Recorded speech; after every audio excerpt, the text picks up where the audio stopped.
Hello and welcome to Marlin Watch.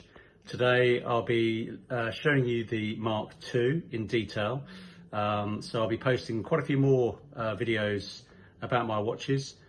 So please subscribe, press the like button if you do like it, obviously.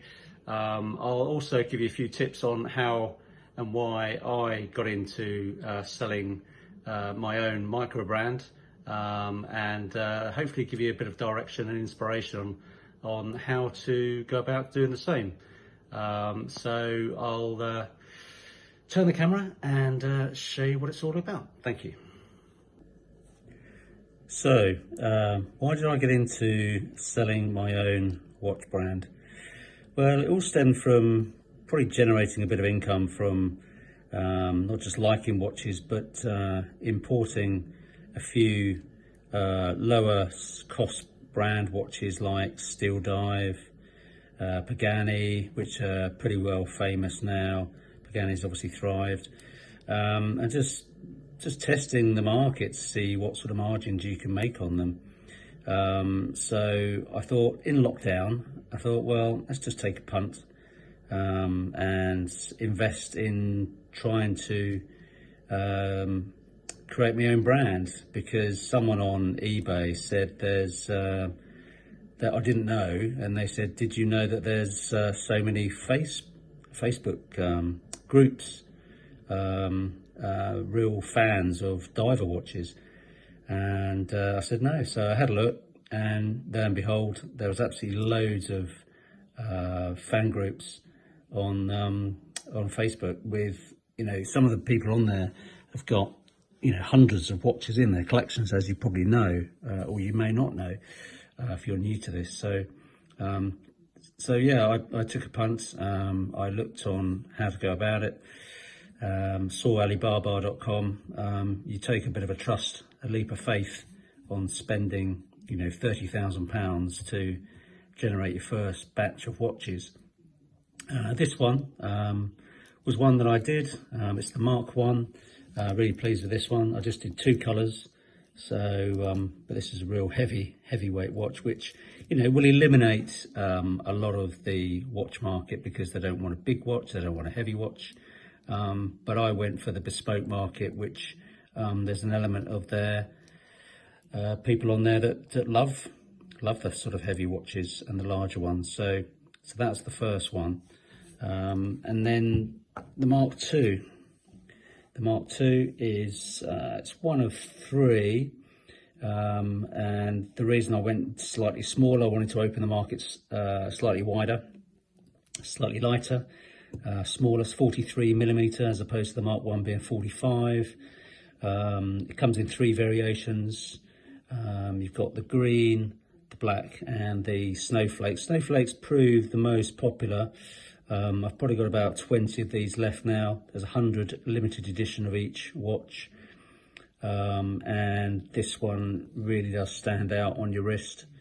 And I wanted to try and put a lot of different features into the watch. Like, there's so many things to think about when you go and design a watch. Obviously I don't make it, but you have to design every part. Some watch manufacturers don't really put a lot of effort into designing every single aspect, and they look a little bit plain Jane and a bit generic when you look at other watches against them. So with mine, I look at the hands, and you may say they're a little bit homage of other watches, but there won't be a whole watch exact, and I'm going to try and steer away from doing homage watches. Certainly too close to the bone puts buyers off. So some buyers love it, but this one, obviously, you've got raised indices, you've got snowflake dial, you've got the matte finish on the ceramic bezel, the sort of turret edging there. I like crowns being a little bit larger, a little bit more in your face, easier to grip. This one's actually got lume in the side of the crown there. All the crowns are screw down, obviously to alleviate any water ingress or the risk of it. And they're obviously all automatic. I don't really like quartz, not so far anyway, so stay automatic, buys like that. And you've really got to look at every aspect, like the bracelet, the beads of pearl. It's not just any beads of pearl. It has sculptured edges on the raised part. It's got a fast release, so you can just put your nails in there and pop it back. Easier said than done sometimes. And the bracelet has the folding milled clasp, and also a ratchet diver's extension here. So I mean, I use it for when I play golf, after a game of golf, my hand in a hot day may have swollen up, and so I slightly extend it. And the marlin on the back, the case back is screwed down, but you've got to put every bit of detail into your design.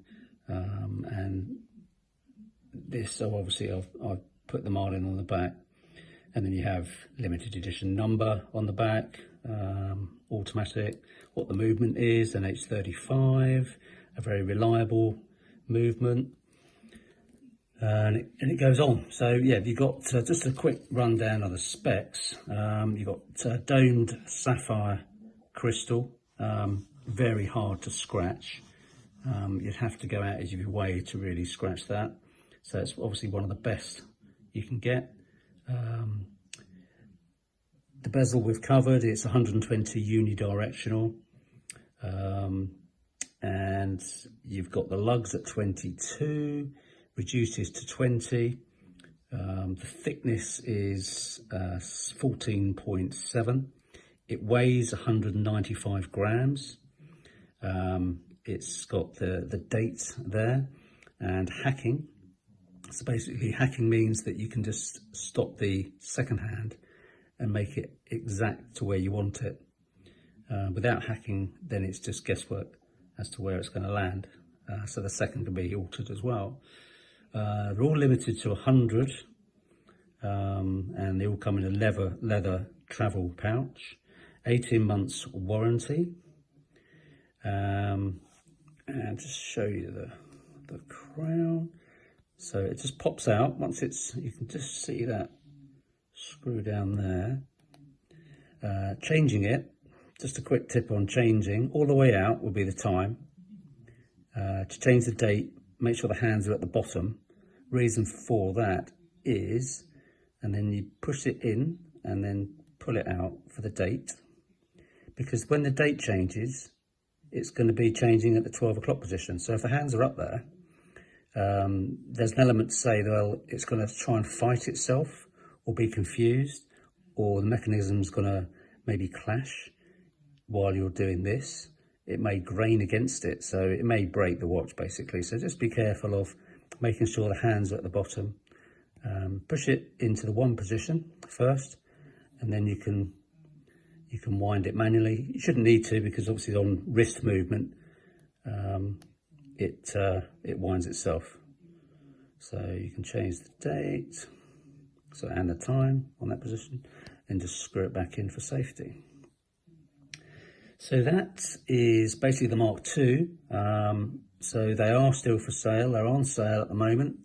If you're quick, you can get one in January at $225. $225 for this watch is an absolute giveaway, I think, in my mind, but I would say that. But when you compare it and the detail put into this watch, the feedback's been absolutely amazing. So yeah, please check it out. So subscribe if you can, and thanks for watching. I'll do a few more watch reviews, as it were, although they're my reviews. Overview, I think, is probably the word for it. And I'll be doing the next one soon. Thank you for watching.